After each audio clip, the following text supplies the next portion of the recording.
everyone, I'm Rachel, and today on Crack Your Bible, we are going to be talking more in depth about one of the largest pieces of art at the Denver airport that pays homage to the Nephilim coming down to mate with humans. It takes up a huge span of the Denver airport. Now, let me just explain some backstory, because this piece is highly, highly symbolic. And in the Bible, we have the story of the fallen angels coming down to mate with humans. We also have in Genesis 4, we have humans increasing technology where they're learning metallurgy and agriculture, and they're using instruments. The Bible has 66 books in it, and within the Bible, there are some mentions of other books, such as the Annals of the Kings of Israel, Annals of the Kings of Judah. Pretty much every kingdom, there's some sort of Annals of the King of XYZ mentioned. Those books have been lost to history.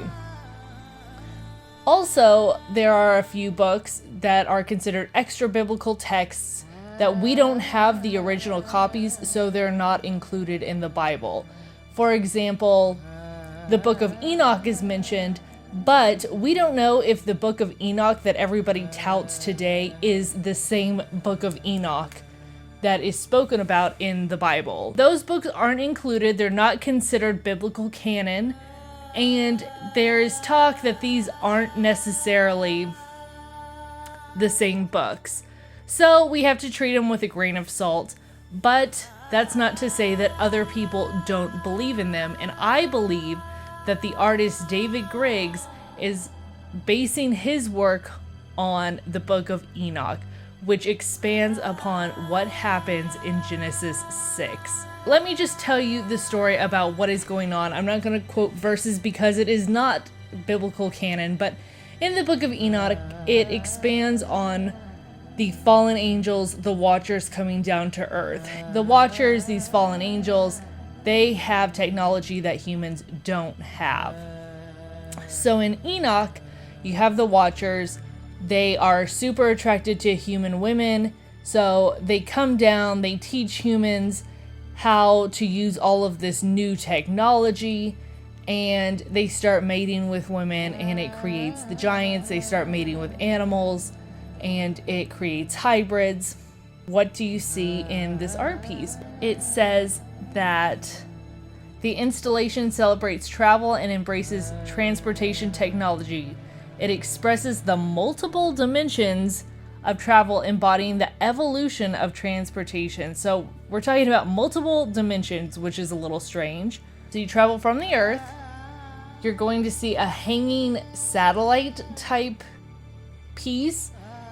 Then you have this giant titanium parabola that goes from one side to the other. And from the Earth side, it arcs over, and there is a red three-tailed kite or a three-tailed arrow. And it is pointing down towards, and it ends in a pillar with 3 lights. Now I'm going to link Face Like the Sun's video on Imagine Dragons, the Thunder music video. Gon Shimura talks more about the symbolism with these 3 pillars of light, and we're trying to keep this video short, so I'm going to link it up there so you can check that out more in depth, which explains what these 3 pillars of light are. So this titanium parabola with the arrow that ends in this pillar of light ends up among these indigenous Colorado rocks. And you'll see at the bottom, it's shaped as a pyramid, which has always been representative of male genitalia. So on one side you have female genitalia, on the other side you have male genitalia. But around all of this Colorado rocks and the pyramid imagery is 2 parabolas or 2 arcs. Arcs have always been a representation of portals 100% of the time in esoteric symbolism. But something else stuck out to me. There are tarot cards, and the most popular deck is called the Rider-Waite Tarot Deck. It was originally published in 1910. A specific card is called the Ten of Cups. Looks exactly like this arc.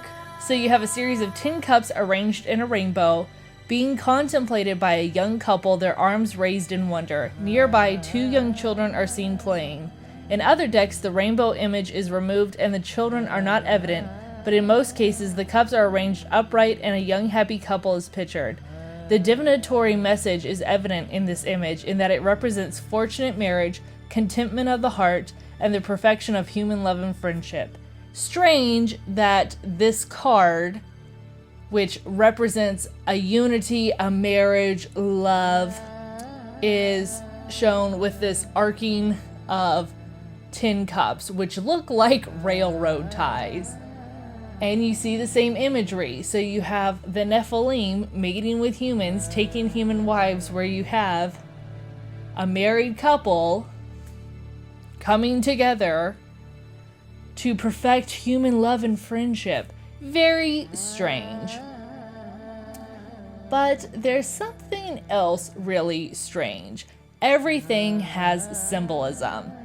And you see the giant titanium arc over the entire piece of art, the one with the red arrow on it. Now let's talk about titanium specifically, because in my last video I talked about the men of renown, and in different religions we see these men of renown, and specifically in Greek mythology you have the Titans, and titanium was named after the Titans in 1791 when it was discovered.